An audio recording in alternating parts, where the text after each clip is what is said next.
Hello students and welcome back to the channel. So भी एग्जाम के लिए 2 मार्क्स में कौन कौन सी इंपॉर्टेंट प्रॉब्लम्स आ सकती हैं from the chapter number 1 to 5 वो हम यहाँ पर कुछ एक्सप्लेन करते हैं। तो जैसे हमारी भी सबसे पहली प्रॉब्लम है कि calculate the potential for the iron electrode in which the concentration of the iron two positive ions is this one. ये हमारी इलेक्ट्रोकेमिस्ट्री में है भी प्रॉब्लम हमारी नर्स्ट इक्वेशन में से, ठीक है, हाफ सेल के ऊपर है। तो हमें इलेक्ट्रोड पोटेंशियल यहाँ पर आयरन का उन्होंने दिया हुआ है, तो हमें सोल्व करना है जो भी यहाँ पर आयरन के इलेक्ट्रोड का पोटेंशियल एट दी कंसंट्रेशन 0.01। तो हम लोग सिंपली नर्स्ट इक्वेशन अप्लाई करेंगे भी। तो क्या होता है, E value is equals to the E naught value minus 0.059 over कितने इलेक्ट्रॉन्स का यहाँ पर एक्सचेंज होगा, क्योंकि 2 पॉजिटिव आयन है तो 2 इलेक्ट्रॉन का एक्सचेंज होगा। लॉग में क्या रखेंगे, 1 over concentration of the iron two positive ions. तो वो हमें यहाँ पर दी हुई थी भी स्टेटमेंट में 0.01, वो हमने यहाँ पर यूज की वैल्यू 0.01।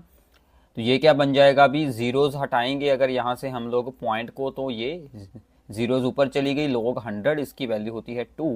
तो वो 2 जो है वो इस 2 के साथ सोल आउट हो गया, तो ये बच गई वैल्यू। इसको सोल्व किया तो ये आपको आंसर मिल जाएगा। क्लियर है। तो ऐसी आपको 2 मार्क्स की प्रॉब्लम है। बेसिकली आपको नर्स्ट इक्वेशन याद हो तो आप लोग इसे इजीली सोल्व कर सकते हैं। क्लियर है अभी। इसके बाद है फॉर दिस रेक्टेन टू प्रोडक्ट बन रहे हैं the variation of the concentration of R versus time T का हमें ग्राफ दिया है। हमें ये पूछा है इस रिएक्शन का यहाँ पर ऑर्डर क्या होगा and right the units of the rate constant for this order of the reaction. हमें ऑर्डर बताना है। तो ये होता है भी जीरो ऑर्डर रिएक्शन के लिए ग्राफ, ठीक है। तो ये जीरो ऑर्डर के लिए है, तो जीरो ऑर्डर के लिए रेट कांस्टेंट के यूनिट आप लोगों ने एक्सप्लेन कर देने हैं। रेट वाले ही सेम यूनिट रहते हैं जो रेट के होते हैं, मोल पर लीटर पर सेकंड, ठीक है। और अगर हम इसकी इक्वेशन की बात करें तो ये इसकी भी यहाँ पर इक्वेशन बनती है। अगर हम इसको कंपेयर करेंगे स्ट्रेट लाइन की इक्वेशन के साथ तो हमें स्लोप की जगह पर क्या मिलेगा भी, माइनस के। तो इसकी स्लोप याद रखना भी, इसकी स्लोप क्या रहेगी, माइनस के। वो भी उसने हमसे पूछी है। तो ऐसे आपको 2 मार्क्स में प्रॉब्लम आ जाती है, ठीक है। एक में उसने स्लोप पूछी और एक में उसने हमसे रिएक्शन का units of rate constant and the order पूछ लिया, ठीक है भी। तो आगे चलते हैं।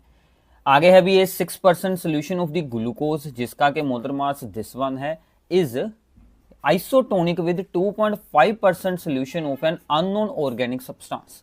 दो सोल्यूशन है, दोनों भी यहां पर क्या है, दैट इज द आइसोटोनिक, मतलब दोनों का ऑस्मोटिक प्रेशर सेम है। Calculate the molecular weight of the unknown organic substance. हमें जो अननोन सब्सटेंस है उसका मोलिकुलर वेट सोल्व करना है, ठीक है। अब देखो, अगर दोनों का ऑस्मोटिक प्रेशर सेम है तो दोनों की भी यहां पर एक कंसंट्रेशन भी सेम रहेगी, ठीक है। अब इसका फार्मूला क्या होता है, कंसंट्रेशन बनेगी भी number of moles of the glucose divided by the volume of solution. उधर भी आएगी number of moles of the unknown substance divided by volume. Number of moles में से, ठीक है ना, वो तो यहाँ पर हमने सोल्व करने हैं आगे। तो वॉल्यूम हमारी सोल्व आउट हो गई। नंबर ऑफ मोल्स का क्या फार्मूला होता है भी, given mass by molar mass, ठीक है। तो ये अप्लाई किए, इसमें आप लोगों ने आंसर पुट करने हैं। अब देखो, ग्लूकोज हमें यहाँ पर भी कितना दिया गया है, 6%, यानी कि 6 ग्राम। और इसका मोलर मास कितना है भी, 180 ग्राम, वो हमने यूज कर लिया। अब ऐसे ही जो हमारा दूसरा सब्सटेंस है वो दिया है 2.5%, यानी कि 2.5 ग्राम डिवाइडेड बाय उसका मोलर मास हमने सोल्व करना है। क्रॉस मल्टीप्लिकेशन होकर यहाँ से इसका मोलर मास सोल्व कर देंगे। तो ऐसे भी आइसोटोनिक वाला न्यूमेरिकल काफी इंपॉर्टेंट है, काफी बार ये रिपीट हो चुका है। क्लियर है। ऐसे भी आगे देखते हैं कि what is the lanthanoid contraction, and इसके साथ ही उसने हमसे क्या पूछ लिया है कि actinoid contraction is greater from element to element than the lanthanoid contraction, why. तो ये टोटल ही 2 मार्क्स का है। पहले हमने ये बताना है कि लेंथेनोइड कॉन्ट्रैक्शन क्या होती है, आपने सिंपली इसको डिफाइन कर देना है, study decrease in the atomic and the ionic radii with the increasing atomic number due to poor shielding effect of the 4f subshell which is called the lanthanoid contraction. क्या है कि एक study decrease होगा in atomic और या फिर आयनिक radii with increase in the atomic number. क्यों होता है, because of the poor shielding effect of the 4f। अब देखो एक्टिनोइड कॉन्ट्रैक्शन जो है वो लेंथेनोइड कॉन्ट्रैक्शन से भी ग्रेटर होती है। इसका रीजन क्या है, उसमें यूज होते हैं अभी 5F सबशेल जिनका शील्डिंग इफेक्ट 4F से भी पुअर होता है, ठीक है, as compare to the 4F subshell. तो इसके आपको आराम से 2 मार्क्स मिलने वाले हैं। इसके साथ ऐसी भी प्रॉब्लम आ सकती है कि why do transition metals have the high enthalpy of the atomisation. High enthalpy of atomisation depend करती है अभी जो यहाँ पर मेटेलिक बॉन्डिंग होती है, ठीक है, यानी कि जितने ज़्यादा नंबर ऑफ अनपेड इलेक्ट्रॉन्स होंगे उतनी स्ट्रॉन्ग मेटेलिक बॉन्ड्स बनेंगे, उतनी हाई एंथैल्पी ऑफ एटमाइजेशन होगी। तो मतलब कि इनमें large number of the unpaired electrons होते हैं जिनके साथ के atoms have the strong inter atomic interactions या फिर मेटेलिक बॉन्डिंग। इसके कारण इनकी हाई, ठीक है ना, जो यहाँ पर एंथैल्पी ऑफ द एटमाइजेशन रहती है।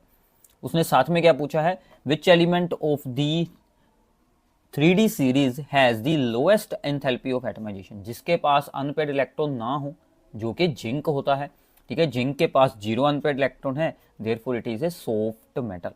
क्लियर है, तो ये आप लोग एक्सप्लेन कर सकते हैं। तो ऐसे भी 2 मार्क्स में कई बार सिंपल क्वेश्चन भी बन जाते हैं, कई बार कुछ आपको डिफिकल्ट प्रॉब्लम्स भी यहाँ पर बन सकती है। तो आपने दोनों के लिए ही खुद को प्रिपेयर करना है, ठीक है, सिंपल टर्म्स भी याद रखनी है और अगर कुछ डिफिकल्ट आता है तो वो भी आपने याद रखना है।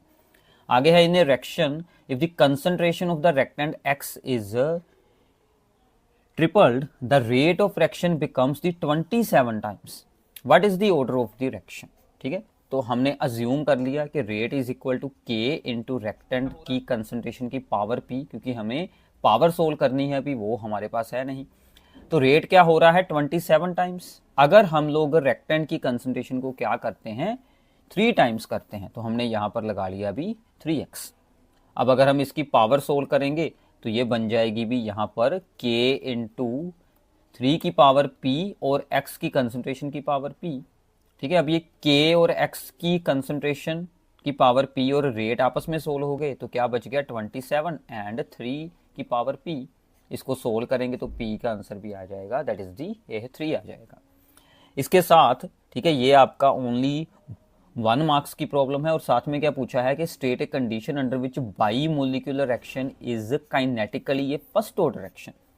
ठीक है, आपने इसको रीड किया है, ये होती है अभी सीडो केमिकल रिएक्शन, जो कि अपीयर होती है कि इसका यहाँ पर हायर ऑर्डर होगा, बट एक्चुअल में लोअर ऑर्डर ही होता है।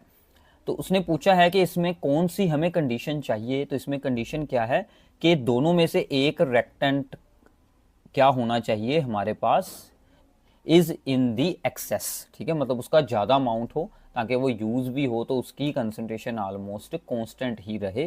तो ऐसा एक रिएक्टेंट यहाँ पर होना चाहिए। तो इसकी एग्जांपल होती है अभी यहाँ पर हाइड्रोलाइसिस ऑफ दी ईस्टर और the hydrolysis of the a sucrose.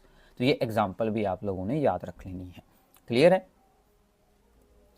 आगे भी ऐसे डी एंड एफ ब्लॉक में से आपको रिएक्शंस भी आ सकती हैं। ठीक है, जो आप लोगों ने एसिडिक यहाँ पर भी ऑक्सीडाइजिंग एक्शन सोल्व किया होगा, KMnO4 और K2Cr2O7 दोनों का ही ऑक्सीडाइजिंग प्रॉपर्टीज होती हैं। मैंने आपको डिटेल में इसके ऊपर एक स्पेशल वीडियो बनाकर दी है, तो उसको भी ज़रूर सुन लेना ध्यान से, आपको आइडिया हो जाएगा ये रिएक्शन आपने कैसे सोल्व करनी है। तो भी यहाँ पर है सल्फाइट, तो सल्फाइट ऑक्सीडाइज होकर क्या बनेगा, सल्फेट। तो ये आप लोगों ने वहाँ से सोल्व आउट कर लेनी है। अभी उस वीडियो में मैंने डिटेल में बताया है कि ये रिएक्शंस में इसको आपने बैलेंस कैसे करना है, कैसे आपने इसके प्रोडक्ट को याद रखना है। तो भी आयरन 2 पॉजिटिव से क्या बन जाना है, आयरन 3 पॉजिटिव। तो भी आयनिक इक्वेशंस आने के DNF ब्लॉक में से बहुत चांसेस होते हैं, तो आपको डायरेक्टली 2 मार्क्स मिल सकते हैं अगर आपको रिएक्शन सोल्व करनी यहाँ पर आ जाए तो। क्लियर है अभी, ठीक है। इसके बाद है कि a first order action takes 40 minute for the 75% decomposition, calculate the rate constant. हमने के निकालना है, ठीक है, हमें दिया क्या है कि 75% डिकम्पोजिशन को इतना टाइम लगाता है 40 मिनट। तो फॉर्मूला लगाते हैं, फार्मूला होता है T is equal to 2.303 by K log initial concentration divided by the concentration at time T. ठीक है, ए नोट बाई ए या फिर आर नोट बाई आर, दोनों सेम ही बात है। तो हमें टाइम दिया था अभी यहाँ पर 40 मिनट, तो हमने के को अभी यहाँ पर, ठीक है, के ही रखा है और लॉग में इनके आंसर पुट कर लिए। ये क्या है, अब देखो 75% डिकम्पोजिशन हो चुकी है। अगर हम लोग अज्यूम कर लें कि इनिशियल अमाउंट था अभी हमारे पास यहाँ पर 100, तो 75% तो यूज हो चुका है, तो हमारे पास भी बाकी कितना बचा है 5, तो इसलिए हमने डिवाइड में रखा है 25, ऊपर रखा है 100। 100/25 4 आएगा, log 4 की वैल्यू इसने स्टेटमेंट में ही दी हुई है, तो आपने वो यूज़ की, तो इसको, और यहाँ से ये 40 आ गया अभी यहाँ पर, ठीक है, डिवाइड में k चला गया ऊपर, तो हमने k को यहाँ से सोल्व आउट कर दिया, तो ये आपका आंसर बन जाएगा। ठीक है ना। फर्स्ट ऑर्डर के लिए k यानी रेट कांस्टेंट के यूनिट क्या होते हैं, यहाँ पर सेकंड इनवर्स या फिर मिनट इनवर्स, यानी कि टाइम के यूनिट का इनवर्स कर देना है। क्लियर है। आगे है भी ऐसी कुछ और रिएक्शंस भी हैं डी एंड एफ ब्लॉक में से रिएक्शंस आने के काफ़ी चांसेस हैं भी 2 मार्क्स में। जैसे KMnO4 को हीट करने पर क्या बनता है, ऐसे ही K2Cr2O7 को हीट करने पर क्या बनता है।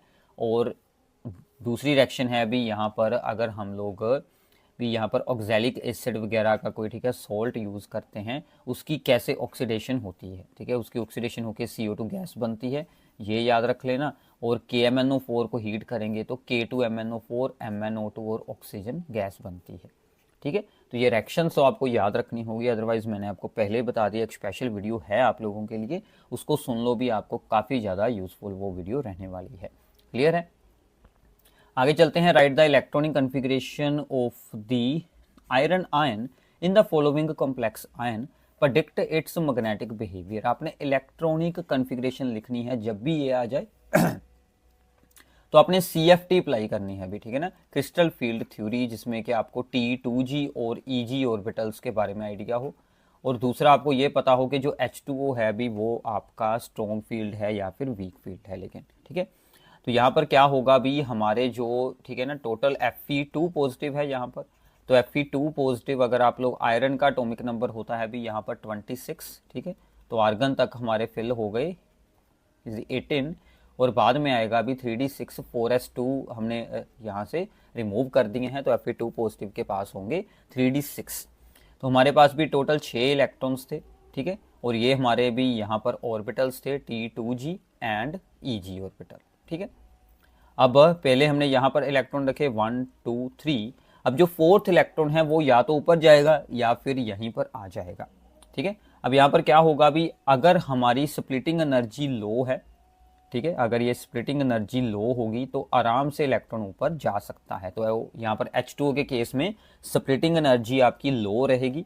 ठीक है, डेल्टा O आपका लो रहेगा, तो हमारा इलेक्ट्रॉन ऊपर, ठीक है ना, चले जाएंगे। तो ऊपर हमने 2 इलेक्ट्रॉन रखे, अभी भी हमारे 5 यूज हैं, एक और है तो वो हमने फिर से नीचे रख दिया। तो ऐसे आपको T2G में 4 इलेक्ट्रॉन और EG में 2 इलेक्ट्रॉन्स के साथ पैरामैग्नेटिक कैसे पता चलेगा, कितने अनपेड इलेक्ट्रॉन है, अभी इसमें 4 अनपेड इलेक्ट्रॉन बचे हैं, तो इसके कारण ये क्या बन जाएगा, पैरामैग्नेटिक बन जाएगा। क्लियर है अभी। तो ऐसे आपको इसका आंसर बताना है। Write the IUPAC name of the coordination complex, this one, इसका आपने नेम लिखना है। तो सबसे पहले क्या लिखेंगे भी, डाई क्लोराइडो, ठीक है, बिस ईथेन 1,2 डाईमाइन, क्योंकि जब भी EN 2 आ जाए तो हम उसके बाहर क्या लगाते हैं, बिस लगाते हैं, क्योंकि डाई वर्ड इसके अंदर ऑलरेडी यूज है।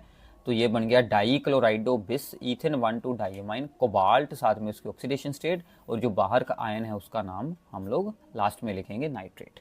ठीक है, आगे उसने पूछा है कि NiCN4 वाले की हमें बतानी है ज्योमेट्री क्या होगी। ठीक है, अगर आपने याद रखनी है तो ठीक है, बट याद रखने का कोई खास नहीं फायदा होगा। तो इसमें क्या रूल होता है भी, पहले आपने क्या करना है कि इसकी इलेक्ट्रॉनिक कन्फिगरेशन सोल्व करनी है। इसकी ऑक्सीडेशन स्टेट Ni की इसमें 2 पॉजिटिव बनेगी, इसका एटॉमिक नंबर होता है अभी आपके पास 28। ठीक है, तो उसमें से 2 इलेक्ट्रॉन हमने यहाँ से रिमूव कर लिए, तो आर्गन तक आगे भी 18 और 3D में आएंगे 8। ठीक है, यानी कि अगर मैं यहाँ पर 3D ऑर्बिटल्स को ड्रॉ करता हूँ, ठीक है, तो ये बन गए हमारे 1 2 3 4 एंड दी 5।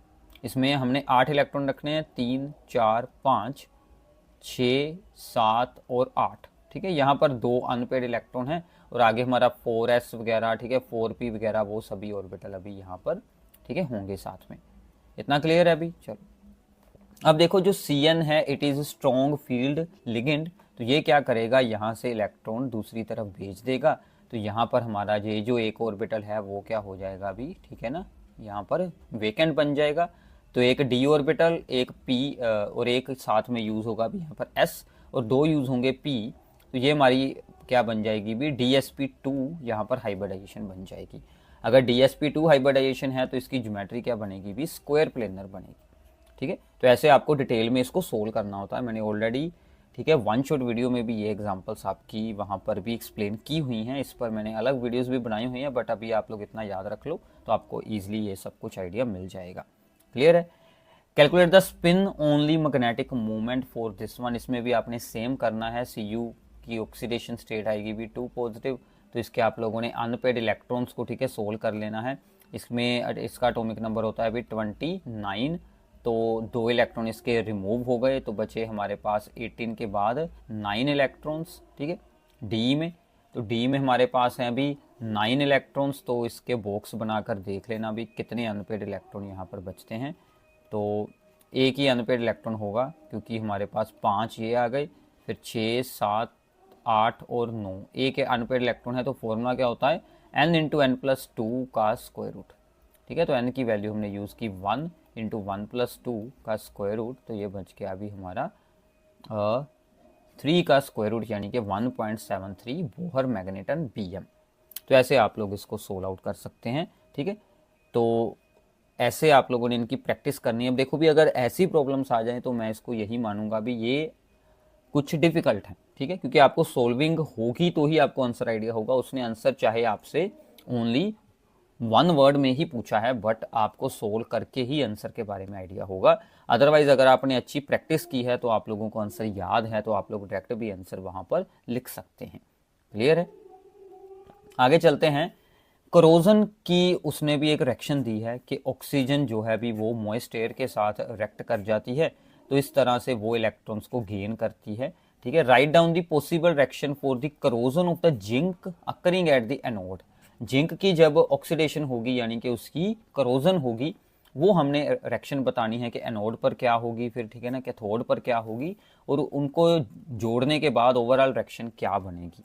तो क्या होता है कि जिंक इलेक्ट्रॉन्स को करता है लॉस, तो अपना जिंक 2 पॉजिटिव बना लेता है एट दी एनोड। कैथोड पर यही रिएक्शन होगी कि बाहर जो ऑक्सीजन है, ठीक है, मॉइस्चर वगैरह है, वो इलेक्ट्रॉन्स यहाँ से गेन करवाएगा, तो ये बनेगा। अब इसको 2 के साथ मल्टीप्लाई करनी होगी, क्योंकि यहाँ पर 2 इलेक्ट्रॉन है, हमें यहाँ पर 4 चाहिए। इसको 2 के साथ मल्टीप्लाई करके हम इन दोनों इक्वेशंस को प्लस कर देंगे, तो हमें ये लास्ट इक्वेशन यहाँ से मिल जाएगी, ठीक है। क्लियर है। अब इनको अगर आप लोग बैलेंस कर लें, यानी कि इन OH आयंस को आप लोग जिंक के साथ ही इंक्लूड कर दें, तो आपको आइडिया होगा कि जिंक हाइड्रोक्साइड के यहाँ पर प्रेसिपिटेट बन जाते हैं, ठीक है। तो ऐसी भी प्रॉब्लम्स आ जाती हैं आपको, ठीक है, ये भी चीज़ें वहाँ पर पूछी जा सकती हैं। क्लियर है। अभी for the rate law expression, हमें रेट लॉ बताया गया है अभी। Interpret whether the reaction is elementary और द कॉम्प्लेक्स। एलिमेंट्री होती है जो रिएक्शन, ठीक है, सिंगल स्टेप में हो, और कॉम्प्लेक्स होती है जिसमें मोर देन 1 स्टेप हो, ठीक है। Give reason to support your answer. अब देखो, इस रिएक्शन का अगर आप लोग भी यहाँ से ऑर्डर निकालते हैं, तो ऑर्डर इसका क्या बनेगा, A की पावर है अभी यहाँ पर 1 और B की पावर है 1/2, तो ये बन जाएगा अभी 1.5 ऑर्डर। तो अगर ऑर्डर ऐसा कुछ हो कि, ठीक है, पॉइंट्स में आए, तो आपकी वो कम्प्लेक्स रिएक्शन ही बनती है, यानी कि वो सिंगल स्टेप में तो हो नहीं सकती फिर रिएक्शन, क्योंकि मोलिकुलैरिटी तो 1.5 होने से रही, ठीक है, क्योंकि मोलिकुलैरिटी तो आपकी 1, 2, 3 ऐसी ही होती हैं, ओनली पॉजिटिव इंटीजर वैल्यूज होती हैं, ठीक है। सो दिस रिएक्शन जो है वो अक्कर होगी भी इन दी स्टेप्स, और ये एक कॉम्प्लेक्स रिएक्शन बन जाएगी। तो अब हमें यहाँ पर रेट कांस्टेंट के यूनिट लिखने हैं, तो वो आपको भी अब यहाँ से सोल्व करने होंगे इस रेट लॉ से। मैं आपको एक बार इक्वेशन बता देता हूँ। रेट के यूनिट्स लिखो, ठीक है, मोल पर लीटर पर सेकंड। के को के रहने दो। ए यानी कि कंसंट्रेशन के यूनिट मोल पर लीटर की पावर 1, और साथ में बी है उसमें भी मोल पर लीटर की पावर 1/2, ठीक है। अब यहाँ पर क्या हुआ अभी कि मोल पर लीटर पर सेकंड तो ऐसे ही है, दूसरी तरफ पर क्या है अभी, मोल पर लीटर की पावर कितनी बन गई, इन दोनों को प्लस करके 3/2। अब ये दूसरी तरफ जाकर इसके साथ डिवाइड होगी, तो हमारे पास भी के यूनिट क्या बन जाएंगे, मोल पर लीटर जो इस तरफ था ये वाला, इसकी पावर क्या है अभी 1 है, और डिवाइड में आ गया मोल पर लीटर की पावर 3/2, तो ये ऊपर जाकर भी पावर आपकी माइनस होकर क्या बच जाएगी, -1/2। तो इसलिए उसने यही पावर यहाँ पर यूज़ की हुई है, ठीक है। तो ऐसे आप लोग रेट कांस्टेंट के यूनिट्स को सोल्व कर सकते हैं। क्लियर है अभी। चलो, एक और आ गया अभी graphical problem, concentration of reactant versus time का ग्राफ है। हमने अभी अभी एक प्रॉब्लम की थी जीरो ऑर्डर वाली, अगर जीरो ऑर्डर होता तो ये स्ट्रेट लाइन होती, इसका मतलब ये जीरो ऑर्डर है नहीं, so it is a first order reaction. ठीक है, तो ये आपने याद रख लेना है। रेक्टेंट की कंसंट्रेशन यानी कि आर वर्सेस है अभी यहाँ पर टाइम, अगर ऐसा पाथ बने, ठीक है ना, कर्व पाथ बने, तो वो क्या होगी भी हमारी फर्स्ट ऑर्डर रिएक्शन। फिर उसने पूछा है कि can the concentration of reactant reduces to zero after infinite time, क्या अगर हम लोग इनफाइनाइट टाइम यहाँ से इंक्रीज कर दें, क्या ये कंसंट्रेशन जीरो हो सकती है, यहाँ पर मैच हो सकती है इसके साथ? बिल्कुल नहीं। ठीक है, क्योंकि इसमें एक्सपोनेंशियल रिलेशन होता है जो कि एक्स एक्सिस के साथ नहीं मीट होगी। ठीक है, तो ये आप लोगों ने एक्सप्लेन कर देना है कि थ्योरेटिकली कंसंट्रेशन जीरो यहाँ पर नहीं होती। ओके, ये भी ठीक है, इंपॉर्टेंट क्वेश्चन है। The C14 isotopes content of an ancient piece of wood was found to have the 3/10 of that in the living tree, यानी कि एक लिविंग ट्री से जो एशियंट पीस है उसमें, ठीक है, C14 का कितना अमाउंट है? 3/10 पार्ट। ठीक है, how old is that piece of wood, हमें उसकी एज निकालनी है, यानी कि रेडियो एक्टिव डिके भी सारे के सारे होते हैं फर्स्ट ऑर्डर रिएक्शन, तो आप लोगों ने फर्स्ट ऑर्डर वाला फार्मूला यहाँ पर अप्लाई करना है। ठीक है, अब पहले हमें भी उसकी हाफ लाइफ, ठीक है, दी गई थी, तो हमने हाफ लाइफ का यहाँ पर फार्मूला लगाया, k is equal to 0.693 over half life for the first order. ठीक है, तो इसमें से हम लोगों ने k सोल्व कर लिया, तो ये हमारी k की वैल्यू है। फिर हमने भी यहाँ पर t का फार्मूला लगाया जो हमने अभी एक प्रॉब्लम में पीछे भी, ठीक है, यूज किया था, time is equal to 2.303 by K log initial concentration divided by the concentration at time t। अगर सी नोड हम लोग ज्यूम कर लें भी इज इक्वल टू है हमारी 1, तो सी टी उसने क्या बताई है कि 3/10 हो गई है। ठीक है, यहाँ पर लिखा है 3/10, तो ये वैल्यूज हमने यूज की। अगर हम इसको डिवाइड करेंगे तो ये, ठीक है ना, डिवाइड में है हमारा 3/10, जिसका कि रेसिप्रोकल होकर क्या बन जाएगा? 10/3। तो ये वैल्यू हमने यहाँ पर यूज की, log 10/3। अब इसमें क्या होगा, जब log 2 डिवाइड में हो तो वो बन जाएगा log 10 माइनस log 3। इसकी वैल्यू होती है 1, और log 3 की वैल्यू उसने स्टेटमेंट में दी हुई है, वो दोनों यूज की गई और इसको हमने सोल्व करके आंसर निकाल लिया। ठीक है, तो ऐसे आप लोग ट्री की भी यहाँ पर एज निकाल सकते हैं by solving the carbon 14 content. ठीक है, इसको बोलते हैं कार्बन डेटिंग। क्लियर है? इस पर आपको केस स्टडी भी ठीक है ना, एक दो बार आ चुकी है एग्जाम्स में, उसका भी आप लोगों को इसी से ही आइडिया हो जाएगा। तो आगे चलते हैं, राइट दी IUPAC नेम की भी फिर से एग्जांपल्स आ गई, तो बहुत ज़्यादा चांसेस है कि आपको IUPAC नेम की एग्जांपल्स आएँ। इसका नाम क्या बनेगा अभी? पेंटा अमाइन। ठीक है, अमाइन के स्पेलिंग याद रखना, 2M लगते हैं। नाइट्राइटो ओ, क्योंकि ओ के साथ उसने बॉन्ड शो किया है तो ये बन गया नाइट्राइटो ओ कोबाल्ट 3 आयन। नीचे वाला तो हमारा सिंपल है, अभी बाहर लगा है पोटाशियम, सो पोटाशियम टेट्रा क्लोराइडो निकलेट। ठीक है, निकलेट इसलिए क्योंकि यहाँ पर चार्ज आना था अभी 2 नेगेटिव और इसका था 2 पॉजिटिव बनने थे भी के, तो इसलिए जब भी आपका जो कॉम्प्लेक्स वाला पार्ट है उसके ऊपर नेगेटिव चार्ज हो तो आप लोगों ने मेटल के नाम के साथ क्या वर्ड यूज कर लेना है भी यहाँ पर 8। क्लियर है? What is the chelate complex? ठीक है, जिसमें क्या लगा हो भी बाइडेंडेंट और दी पॉलीडेंडेंट लिगेंड अटैच हो, उसको बोलते हैं भी, ठीक है ना, चिलेशन हो जाती है उसकी, जैसे कि ऑक्सो लगा हो या फिर EN वगैरह लगा हो। गिव वन एग्जांपल उसने, ठीक है, नीचे दी हुई है। What are the heteroleptic complexes? जिनमें अटैच होने वाले लिगेंड्स, ठीक है, डिफरेंट हों, मतलब एटलीस्ट 2 टाइप्स के लिगेंड्स वहां पर अटैच होने चाहिए, मोर देन 1 टाइप के लिगेंड, जैसे अमोनिया भी लगा है, Cl भी जुड़ा है। ऊपर वाली एग्जांपल भी आप लोग ये भी यूज कर सकते थे, this is also the heteroleptic complex. ठीक है, तो ऐसी भी आपको प्रॉब्लम्स आ जाती हैं 2 मार्क्स में। क्लियर है? फिर आता है अभी, show that in case of the first order reaction the time taken for the completion of the 99% reaction is 2 times the time required for the 90% completion. अब इसमें क्या है कि हमने 99% का पहले, ठीक है ना, टाइम सोल्व करना है, तो फॉर्मूला तो यही रहेगा for the first order reaction. 99% complete मतलब, ठीक है, 100 था, रिमेनिंग कितना बचा है? ओनली, ठीक है, 1 बच गया है, सो 100/1 log 100 की वैल्यू होती है 2, तो वो हमने यहाँ पर यूज कर ली। अब आएगा अभी 90% कंप्लीशन का टाइम, वो भी हमने ऐसे ही सोल्व कर देना है। 90% अगर कंप्लीशन है तो शुरू में था 100, तो बाद में हमारे पास कितना बच गया, ओनली 10। एक जीरो कैंसिल हो गई, ये क्या बच गया, log 10। इसकी वैल्यू होती है अभी हमारी 1, तो वो लगा दी। अब इस आंसर का और इस आंसर का हमने रेशो कर देना है। इसका रेशो किया, ये सारी वैल्यू कैंसिल होकर ओनली 2 टाइम्स बच जाएगा। तो यहाँ से प्रूफ हो गया कि 99% का टाइम 90% से 2 टाइम्स होता है। क्लियर है? तो ऐसे आप लोग इसको सिंपली सोल्व कर सकते हैं। क्लियर है अभी? अब आगे है कि Aldous the nickel Cl4 2 negative and NiCO4 have the sp3 hybridisation, yet this compound is paramagnetic but NiCO4 is diamagnetic। अब देखो ये तो डिपेंड करता है ऑक्सीडेशन स्टेट्स पर, उनके अंदर, ठीक है, कितने ऑर्बिटल थे, ठीक है, जिनमें अनपेड इलेक्ट्रॉन वगैरह हैं।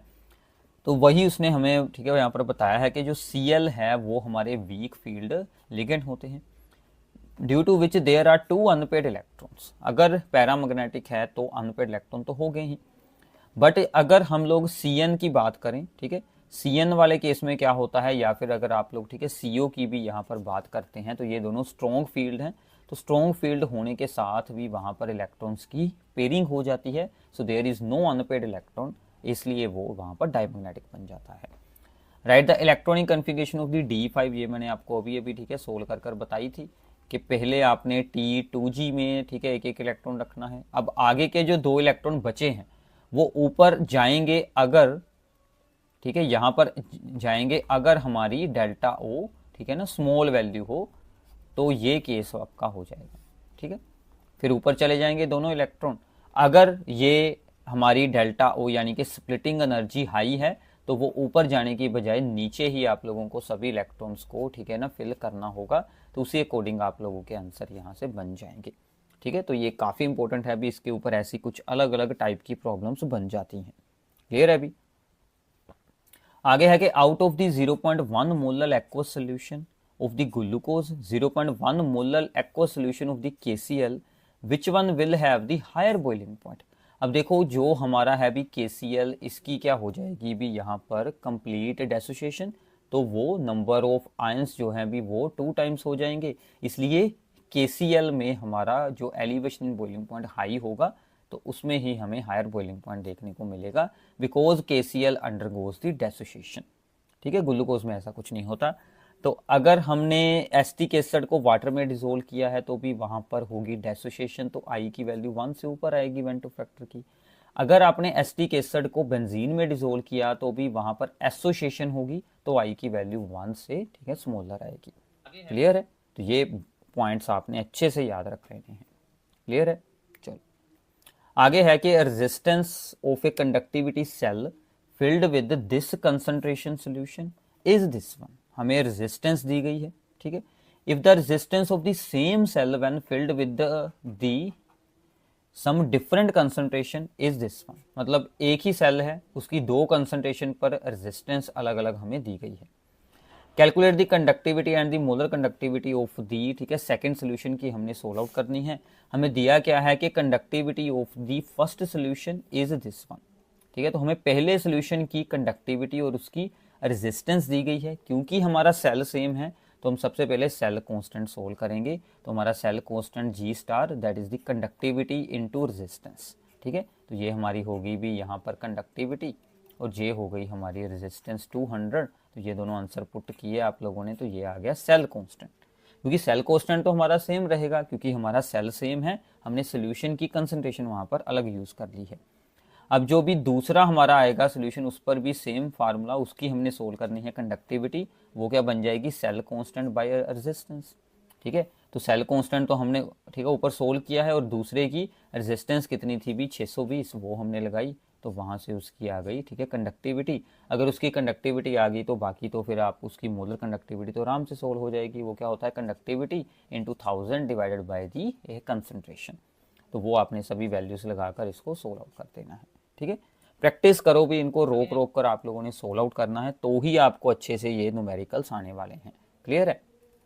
आगे है कि solution prepared by dissolving this gram of the non volatile solute in the 200 gram of the water. ये हमारा अमाउंट ऑफ द, ठीक है, सोल्यूट है, और ये हमारा अमाउंट ऑफ द सोलवेंट है। It has a vapour pressure of this one, ठीक है, सोल्यूशन का वेपर प्रेशर हमें दिया गया है। Calculate the molar mass of the solute, हमें मोलर मास सोल्व करना है। गिवन दैट प्योर वाटर का वेपर प्रेशर भी हमें दिया गया है। तो हमने relative lowering in vapour pressure को भी यहाँ पर अप्लाई किया है, P A node minus P A over P A node. Formula क्या होता है अभी यहाँ पर, मोल फ्रैक्शन ऑफ दी, ठीक है, ए है सोल्यूट, ठीक है, तो सोल्यूट की मोल फ्रैक्शन होती है अभी यहाँ पर बी आएगा, ठीक है। तो ऊपर आगे भी number of moles of the solute divided by the total number of moles. तो हम भी यहाँ पर अप्रोक्सीमेशन के साथ भी सोल्व कर सकते हैं। अगर आप ना चाहें, आप लोग एग्जैक्ट आंसर चाहते हैं, तो आप लोग एग्जैक्ट आंसर भी सोल्व किया जा सकता है, नो प्रॉब्लम, ठीक है। तो इसने भी यहाँ पर क्या किया है कि अप्रोक्सीमेशन अप्लाई कर दी है। क्योंकि सोल्यूट का अमाउंट लो होता है तो हमने इस मास को in number of moles of the solute को डिवाइड में से निगलेक्ट कर दिया, तो ये वैल्यूज रह गई। तो इसमें आप लोगों ने सभी आंसर पुट किए, तो वहाँ से आपने एमबी को सोल्व कर लेना है, ठीक है। इतना हो जाएगा अभी क्लियर। तो इसमें हमें क्या क्या अभी यहाँ पर दिया हुआ था। So this is our W A, ठीक है, given mass of the solvent. This is our W B, given mass of the solute. This is P A and this is P A nought, ठीक है, pure solvent का vapour pressure. तो वो सभी values आप लोग इस फॉर्मूले में यूज करना, तो ईजिली आप लोग इसे सोल्व कर सकते हैं। क्लियर है अभी। चलो, ये भी काफ़ी इंटरेस्टिंग प्रॉब्लम है। हमें कुछ इन्फॉर्मेशन दी है स्टैंडर्ड इलेक्ट्रोड पोटेंशियल की। Which is stronger reducing agent in aqueous medium. Reducing agent है यानी कि उसकी खुद की ऑक्सीडेशन हो, दूसरे की वो रिडक्शन करे। अब खुद की ऑक्सीडेशन होनी चाहिए, मतलब वो खुद इलेक्ट्रॉन लॉस करे, Cr2 पॉजिटिव और Fe2 पॉजिटिव। अब देखो, अगर हम लोग देखें Cr2 पॉजिटिव के लिए ये वैल्यू है और Fe2 पॉजिटिव के लिए ये वैल्यू है। अब Fe2 पॉजिटिव की ई नोड वैल्यू, ठीक है, Cr वाले से तो हायर है, मतलब Fe2 पॉजिटिव में इलेक्ट्रॉन गेन करने की, ठीक है, टेंडेंसी Cr2 पॉजिटिव से तो भी यहाँ पर हायर है। इसका मतलब Cr2 पॉजिटिव में इलेक्ट्रॉन गेन करने की टेंडेंसी लो है, मतलब वो इलेक्ट्रॉन भी यहाँ पर इजीली लॉस कर सकती है, ठीक है। अब देखो, अगर हम लोग यहाँ पर ई नोड पोटेंशियल्स की बात करें, एक तो आ गया अभी Cr2 पॉजिटिव Cr, जिसकी वैल्यू है -9.1 वोल्ट। अगर वैल्यू माइनस में हो तो ये रिएक्शन होना भी यहाँ पर, ठीक है ना, इजी हो जाता है। दूसरे केस में अगर हम लोग बात करें इस रिएक्शन के बारे में, इसकी वैल्यू भी आपकी माइनस में ही है, ठीक है। तो मतलब यहाँ से Cr2 पॉजिटिव इलेक्ट्रॉन लॉस कर सकता है, तो अगर वो इलेक्ट्रॉन लॉस करेगा तो वो दूसरे की रिडक्शन कर देगा, इसीलिए Cr2 पॉजिटिव हमारा यहाँ पर आंसर बन जाएगा due to the lower standard electrode potential, ठीक है। दूसरा है which is the most stable ion in +2 oxidation state. अब देखो Mn की वैल्यू, ठीक है, काफी ज्यादा लो है +2 ऑक्सीडेशन स्टेट में। अगर आप लोग ऊपर वाली वैल्यू भी, ठीक है ना, चेक करेंगे, नीचे वाली भी चेक करेंगे, दोनों में ही आपको सेम चीज देखने को मिलेगी। ये वैल्यू है भी इसकी। इसका मतलब क्या है कि Mn से Mn2 पॉजिटिव फॉर्म होना इजी है, यानी Mn2 पॉजिटिव आप लोगों का, ठीक है, स्टेबल है, वो इजीली फॉर्म हो सकता है। तो यहाँ से आपको, ठीक है, आंसर मिल जाएगा due to the high negative standard reduction potential, ठीक है। तो ये प्रॉब्लम आपको D&F लोग में से ऐसी आती हैं। रीजनिंग क्वेश्चन है, वैसे हमने वहाँ पर रीजनिंग पार्ट में भी इनको एक्सप्लेन ऑलरेडी किया हुआ है, अगर आप लोगों ने वन शॉट वीडियो इनकी, ठीक है, सुन ली है। तो आगे है, ये भी इंटरेस्टिंग प्रॉब्लम है अभी, कि हमने सोडियम क्लोराइड सोल्यूशन है अभी, उसकी हमने इलेक्ट्रोलाइसिस की है को सोडियम क्लोराइड की। ई नोड वैल्यूज हमें बताई गई है और हमसे ये पूछा है कि एनोड और कैथोड पर कौन सी रिएक्शन होगी। अब देखो, इलेक्ट्रॉन जब गेन करने की बात आती है तो वो जाएगा जिसका ई नोड वैल्यू हायर है, तो हाइड्रोजन जाएगा।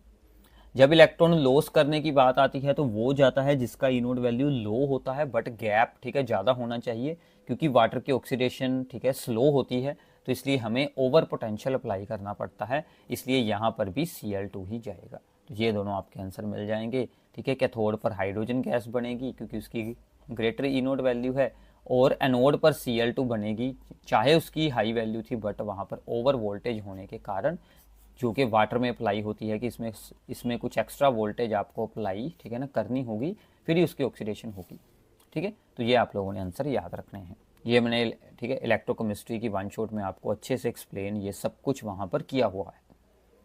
फिर आता है कि vapour pressure of the pure liquid X and pure liquid Y at this temperature are this one, ठीक है। प्योर वैल्यूज हमें दी गई हैं, यानी कि PA nought X and PA nought Y। If the equal moles of X and Y are mix, अगर equal moles हैं तो मोल फ्रैक्शन क्या बन जाएगी, इक्वल, यानी कि 0.5 0.5। ठीक है। Calculate the vapour pressure of the solution, तो हमने दोनों की ही mole fractions x of the x and x of the B, इसको 0.5 ठीक है ना 5 पुट किया। प्योर कंपोनेंट के वेपर प्रेशर हमें ऑलरेडी दिए हुए थे, तो आंसर आ गया 140। कई बार ऐसी बिल्कुल सिंपल सा क्वेश्चन भी आपको 2 मार्क्स में आ जाता है। क्लियर है अभी। आगे है कि on diluting the two electrolytic solutions A and B, the molar conductivity of A increases 25 times while that of B increases by only 1.5 time. अब देखो जिसमें ज्यादा इंक्रीज हुआ है वो है वीक इलेक्ट्रोलाइट, जिसमें ठीक है ज्यादा कुछ इंक्रीज हुआ नहीं वो है स्ट्रॉन्ग इलेक्ट्रोलाइट। क्लियर है। तो ए हमारा हो गया अभी यहाँ पर वीक इलेक्ट्रोलाइट और बी हो गया अभी आपका यहाँ पर स्ट्रॉन्ग इलेक्ट्रोलाइट। अगर आपसे रीजन पूछे तो क्या आएगा कि ए वीक इलेक्ट्रोलाइट है, उसमें क्या हो गया डिल्यूट करने पर और ज्यादा भी वहां पर ठीक है ना डेसोसिएशन हो गई और नंबर ऑफ द आयंस एकदम से इंक्रीज होने शुरू हो गए, जिसके साथ के मोलर कंडक्टिविटी इंक्रीज हो गई।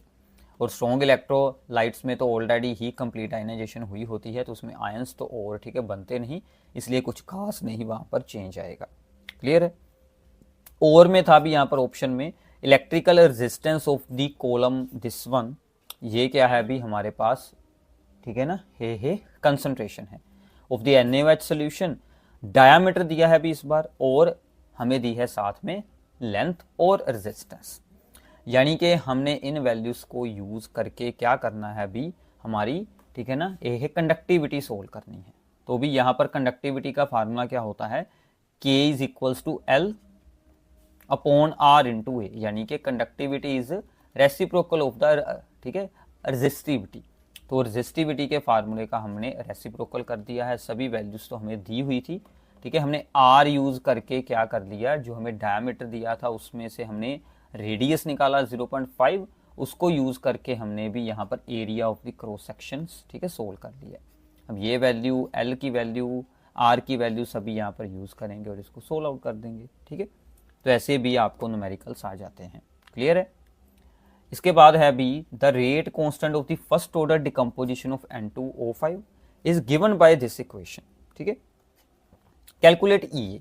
अब देखो ये आपकी EA की यानी कि भी जो यहाँ पर अर्हीनियस इक्वेशन होती है उसकी ये हमारी बेसिक फॉर्म है। ठीक है। तो इसको हमने अब हमारी स्टैंडर्ड इक्वेशन के साथ भी यहाँ पर करना है कंपेयर करेंगे, तो ये जो भी सारा यहाँ पर ठीक है ना फैक्टर है दिस वन टी को छोड़कर वो इसके इक्वल आ जाएगा। ठीक है। तो इन दोनों को भी हमने भी यहाँ पर इक्वल किया, माइनस के साथ माइनस कैंसिल हो गया और EA का आंसर क्या आ गया, ये 2.303 R चला जाएगा ऊपर, दोनों इसके साथ होंगे मल्टीप्लाई, तो आंसर बन जाएगा। ठीक है। तो ऐसे आप लोग एक्टिवेशन एनर्जी को ईजिली यहाँ से सोल्व कर सकते हैं। ठीक है भी। आई होप कि आपको अच्छे से अंडरस्टैंडिंग हो रही होगी। तो वीडियो हम थोड़ी सी ठीक है फास्ट मूविंग है क्योंकि आप लोगों के एग्ज़ाम के लिए अभी काफ़ी कुछ ठीक है होना बाकी है, तो इसलिए आप लोगों ने इसको अच्छे से ठीक है ना सुनना है, प्रैक्टिस करना है। आपको PDF भी साथ में इसकी मिल जाएगी ताकि आपको कोई भी प्रॉब्लम ना हो। अब इनके IUPAC ठीक है नेम्स लिखने हैं वो आप लोग अब यहाँ से खुद रीड कर सकते हैं। मैं आपको जस्ट ये शो कर रहा हूँ कि IUPAC नेम्स की प्रैक्टिस भी ज़रूर कर लेना, आपको डायरेक्ट ही 2 मार्क्स की प्रॉब्लम उसमें से मिल जाती है। ठीक है। इसलिए which of the following species cannot act as a ligand. ठीक है। लिगेंड के पास क्या इंपॉर्टेंट है, उसके पास लोन पेयर होना चाहिए जो वो ठीक है सेंट्रल मेटल एटम को डोनेट कर सके। तो NH4 पॉजिटिव के पास ऐसा कुछ नहीं होता। सो this is our answer. This complex in is red in the colour, give IUPAC name of its linkage isomer. ठीक है। इसका लिंकेज आइसोमर यानी कि हम लोग इसको चेंज करेंगे, इसको क्या लिख देंगे ONO, यानी कि पॉइंट ऑफ अटैचमेंट, यानी कि यहाँ पर क्या लगे हैं भी एविडेंट लिगेंड लगे हैं, तो वो क्या बनते हैं अभी लिंकेज आइसोमर्स। ठीक है। तो उसका नाम क्या बनेगा अभी नाइट्राइटो O बन जाएगा अभी यहाँ पर। ठीक है। ये अगर इसका नाम आता तो हम क्या लिखते नाइट्राइटो N लिख देते। ठीक है। बाकी नाम इसका सेम रहेगा। क्लियर है अभी। चलो इसके बाद है कि nitrogen gas is soluble in water at this temperature the value of the KH is this one. ठीक है। How would the solubility of the nitrogen very at the temperature above this one. अगर हम लोग temperature को increase करते हैं, ठीक है, और KH की वैल्यू क्या होती है अभी उसके साथ भी यहाँ पर इंक्रीज हो जाती है, उसने हमें साथ में ही बताया हुआ है, ठीक है। तो ये आपने याद भी रख लेना है, टेम्परेचर इंक्रीज करोगे KH भी इंक्रीज हो जाएगा, सोलुबिलिटी डिक्रीज हो जाएगी, ठीक है। तो solubility is inversely proportional to the Henry's constant, ठीक है। तो solubility inversely proportional to the KH, ठीक है, और KH टेम्परेचर के साथ भी यहाँ पर इंक्रीज हो जाता है, तो सोलुबिलिटी हमारी डिक्रीज हो जाएगी, ठीक है। Chloroform and acetone forms a azeotropic mixture, ठीक है। अभी इसकी एग्जांपल भी याद रख लेना कि इन दोनों में क्या बनता है अभी, एजियोट्रोपिक मिक्सचर, ठीक है। कौन सा बनता है वो आपने नीचे कमेंट में बताना है, मैक्सिमम बॉइलिंग के मिनिमम बॉइलिंग एजियोट्रोपिक मिक्सचर, दोनों में से एक बनाएंगे। ये काफी इंपॉर्टेंट एग्जांपल है। The mole fraction of acetone in the mixture is this one. Acetone की मोल फ्रैक्शन भी लोअर है, यानी कि हमारी क्लोरोफॉर्म की हायर है। Predict whether the boiling point of the azeotropic mixture formed will be, इसमें से क्या होगा अभी इसका बॉइलिंग पॉइंट। अब देखो आप लोगों को अगर याद हो तो आराम से आंसर है। अगर आपको याद है कि ये क्या बनाएगा अभी, इट शोज दी, ठीक है, नेगेटिव डेविएशन, क्योंकि इनमें न्यू बॉन्डिंग स्ट्रॉन्ग बन जाती है, तो ये क्या बनाएंगे, नेगेटिव डेविएशन, यानी कि मैक्सिमम बॉइलिंग एजियोट्रोपिक मिक्सचर। अगर मैक्सिमम बॉइलिंग है तो बॉइलिंग पॉइंट दोनों कंपोनेंट से हायर हो जाएगा, तो वो क्या बन जाएगा अभी 64.5 डिग्री, ठीक है। इसका था 61, इसका था 56, तो दोनों से हायर होकर वो क्या बन जाएगा 64। अगर बनता मिनिमम बॉइलिंग एजियोट्रोप, ठीक है, तो बॉइलिंग पॉइंट लोअर हो जाता, तो हम लोग 54, ठीक है, यहाँ पर आंसर ले लेते। क्लियर है अभी। तो ये भी काफ़ी इंपॉर्टेंट प्रॉब्लम थी, ये भी आप लोगों ने ज़रूर ध्यान में रखनी है। आगे है कि write the IUPAC name and hybridisation of this complex, ठीक है। अब इसका IUPAC नेम तो ठीक है अभी हमारा सिंपल है कि हेक्सा फ्लोराइडो कोबाल्टेट, ठीक है ना, 3 आयन, और यहाँ पर CO का एटॉमिक नंबर होता है अभी 27, उसकी ऑक्सीडेशन स्टेट यहाँ पर बनेगी हमारी 3 पॉजिटिव, तो क्या बन जाएगा अभी, आर्गन तक 18 है, तो बाकी के बचे भी हमारे पास 6, ठीक है, 3d6। तो उसके अकॉर्डिंग अब देखो ये जो F है अभी इट इज़ वीक फील्ड, लेकिन तो ये इलेक्ट्रॉन पेयर यहाँ पर होंगे नहीं, तो हमें भी यहाँ पर आउटर ऑर्बिटल कॉम्प्लेक्स मिलेगा, मतलब बाहर वाले d ऑर्बिटल यूज होकर sp3d2 यहाँ पर बन जाएगा। तो यहाँ पर आप लोग सिंपली वीक फील्ड से ही आइडिया लगा सकते हैं, अगर जुड़े हों भी वीक फील्ड लिगेंड तो क्या होता है भी आउटर ऑर्बिटल कॉम्प्लेक्स बनते हैं, ठीक है, तो वही हमारा d2 बन जाएगा। अगर यहाँ पर स्ट्रॉन्ग फील्ड होता तो क्या बनती भी, d2sp3 बन जाती, ठीक है, बस इतना चेंज है, बाकी हमारा सेम रहे। क्लियर है अभी। What type of the isomerism is shown in this complex, ठीक है। Name the structure of an isomer of this complex which is optical active, तो इसमें क्या बनेगी भी, ज्योमेट्रिकल आइसोमरिज्म होगी और इसमें ऑप्टिकल आइसोमरिज्म भी होगी, ठीक है। ज्योमेट्रिकल आइसोमर इसके दो बनेंगे, सिस एंड दी ट्रांस, जो इसका भी यहाँ पर होगा सिस आइसोमर, उसके आगे क्या बनते हैं अभी यहाँ पर ऑप्टिकल आइसोमर भी बनते हैं, ठीक है। तो पहले इसके दो बनेंगे भी ज्योमेट्रिकल आइसोमर, एक जो इसकी, ठीक है ना, सिस आइसोमर होगा वो आगे क्या बनाएगा अभी, ऑप्टिकली एक्टिव, ठीक है ना, सब्सटेंस बनाएगा, यानी कि उसमें ऑप्टिकल आइसोमर्स भी बनेंगे D एंड L फॉर्म्स वाले। क्लियर है। स्टेट हेनरीज लॉ, ठीक है, and calculate the solubility of the CO2 in water under this pressure. Solubility यानी कि हमने मोल फ्रैक्शन सोल्व कर देनी है, तो मोल फ्रैक्शन का फार्मूला, ठीक है, प्रेशर का फार्मूला KH/X, तो X आ गया अभी P/KH, तो इसमें आप लोगों ने आंसर फिल करने हैं, तो आंसर आ जाएगा, ठीक है। इसलिए हमने अभी अभी आपको बताया था कि solubility is inversely proportional to KH, वो इसी हेनरीज लॉ के फार्मूले से ही आती है वो टर्म। क्लियर है। तो ऐसे आप लोग इस सिंपल सी प्रॉब्लम को सोल्व कर सकते हैं। तो हेनरीज लॉ की भी स्टेटमेंट भी ज़रूर रीड आउट आपको यहाँ से, ठीक है, इसकी स्टेटमेंट को ज़रूर रीड आउट करना है। Partial pressure of the gas in vapour phase is directly proportional to the mole fraction of the gas in the solution, ठीक है। चलो आगे है अभी, what happens to the rate constant K and activation energy as the temperature of the chemical reaction increase. अगर हम लोग temperature को इंक्रीज करते हैं तो रेट कांस्टेंट जो है अभी वो यहाँ पर इंक्रीज करेगा, ठीक है। रीजन क्या है, because K is proportional to the temperature, and इसमें एक जनरल सा रूल होता है कि अगर हम लोग 10 डिग्री राइज इन टेम्परेचर करते हैं तो रेट कांस्टेंट ऑलमोस्ट 2 टाइम्स हो जाता है।